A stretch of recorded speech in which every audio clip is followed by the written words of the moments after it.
বাইর করো। বিশাল একটা রুটি কিনলাম। এই রুটি নাকি কেরানীগঞ্জের স্পেশাল। বড় কই বড়টা দেখি।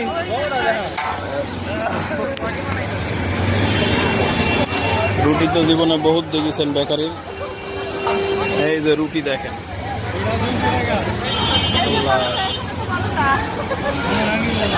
কত বড় রুটি। হ্যাঁ, এটা কয় কেজি আছে? 6 কেজি একটা রুটি। পাউরুটির দাম 6 কেজি। 6 কেজি 600 গ্রাম একটা রুটির দাম। হিসাব করা যায় মানুষ খায় কি? হ্যাঁ, এই স্পেশালের একটা রুটি আমি কিনে নিলাম সায়ানির বেকারি অ্যান্ড কনফেশনারি থেকে। বিশাল ব্যাপার, হিসাব লাগাচ্ছে এখন। এত বড় একটা জিনিস কেনার পরে মনে হচ্ছে আমি এটা নিব কেমনে, যাবো কেমনে, হ্যাঁ এটা ধরবো কেমনে। অবশেষে আমি উঠলাম, কিন্তু তো পুরা জায়গায় ধরে রয়েছে। ঠিক আছে, দেখা যাক।